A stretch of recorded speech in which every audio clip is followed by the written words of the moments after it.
आपला हा आजचा महामेळावा रॅली तुमची वोट चोर तुमचा मेळावा इतका सुंदर रॅली तर पावसामध्ये तुम्ही जबरदस्त रॅली केली. तुमचं खूप अभिनंदन या निमित्तानं मी करतोय. तुमची रॅली महाराष्ट्र पाहतोय, देश पाहतोय. मताची चोरी आता लपून राहिलेली नाही. हे सत्तेवर कसे आले हे आपल्या सर्वांना माहिती आहे. ते देशाला असतील नाही तर महाराष्ट्रात असतील. मताचा घोळ करून सत्तेवर येण्याचं काम भारतीय जनता पक्ष करतोय. इतिहास घडतो, लक्षात ठेवा. आपण आजचे मेळावा असेल तर आपलं राजकारण असेल याचा इतिहास लिहिला जात असतो. इतिहास लिहिला जाईल. काँग्रेसनं या देशाला स्वातंत्र्य मिळवून दिलं महात्मा गांधींच्या नेतृत्वाखाली. इतिहास लिहिला जातो की भारतरत्न डॉक्टर बाबासाहेब आंबेडकरांनी राज्यघटना दिली, आम्हाला मताचा अधिकार दिला. इतिहास लिहिला जातो पंडित जवाहरलाल नेहरूजी, इंदिराजी, राजीव गांधी, डॉक्टर मनमोहन सिंगजी, लाल बहादूर शास्त्री यांनी हा देश पुढे नेला, अत्यंत प्रगतशील केला, देशाची लोकशाही बळकट करण्याचं काम केलं.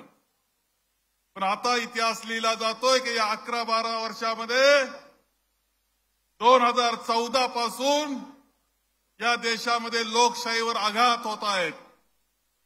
लोकशाहीचा गळा घोटला जातोय. लोकशाही संपवण्याचं काम चाललेलं आहे. हा इतिहास सुद्धा लिहिला जातोय.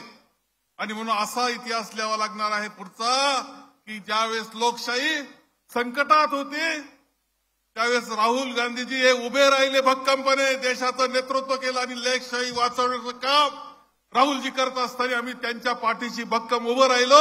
असा इतिहास लिहिला गेला पाहिजे. हे काम आपल्या सगळ्यांना करायचंय. मताची चोरी सत्तेवर येण्याकरता भारतीय जनता पक्ष काहीही करू शकतो हे आपल्या सगळ्यांना माहिती आहे. चंदीगडची महानगरपालिकेचं इलेक्शन आपल्याला माहिती आहे. कशा पद्धतीनं खाडाखोड केली गेली. सीसीटीव्ही कॅमेरामध्ये ते बंदिस्त झालं. ही नीती भारतीय जनता पक्षाची आहे की सत्तेकरता काही करण्याचं. मताच्या चोरीचे अनेक उदाहरणं आता मिळत आहेत. यांनी धर्मामध्ये भेद केला, यांनी जातीमध्ये भेद केला, यांनी माणसामध्ये सत्तेकरता भेद केला, भांडणं लावली, सत्ता मिळवली आणि धनदांडग्यां करता ते वापरण्याचं काम चाललेलं आहे. सर्व धार्मिक लोकांना फसवलं जातं हे लक्षात ठेवलं पाहिजे.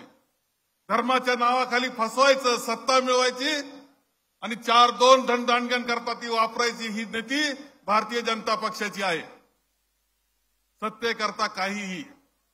आणि त्यामध्ये ही मताची चोरी लक्षात आलेली आहे.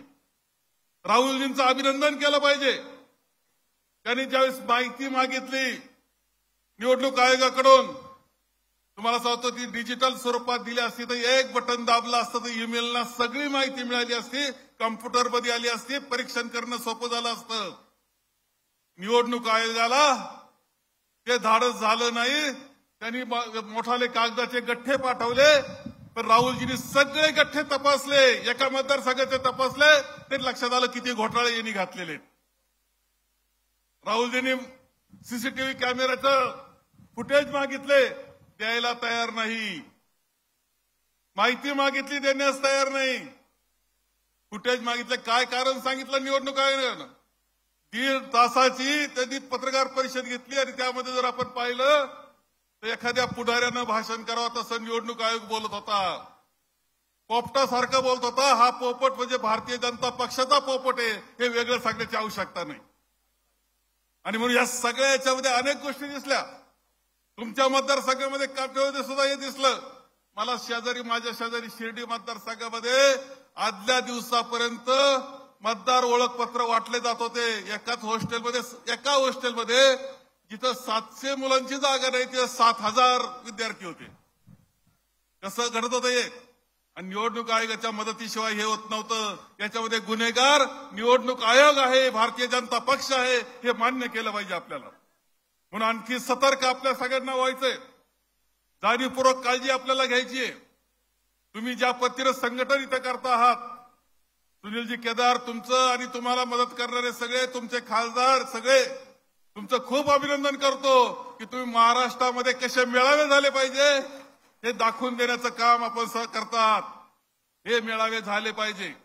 स्थानिक स्वराज्य संस्थांमध्ये आपण काँग्रेसनं प्रचंड विजय मिळवला पाहिजे आणि इशारा दिला पाहिजे की देशाच्या पातळीला आता हे चालणार नाही. राहुलजींच्या पाठीशी आपण भक्कमपणे आहोत हे दाखवण्याची वेळ या निमित्ताने येते आहे. आपण त्या पद्धतीने प्रतिज्ञा करूया एवढंच आवाहन करतो आणि माझे 2 शब्द संपवतो.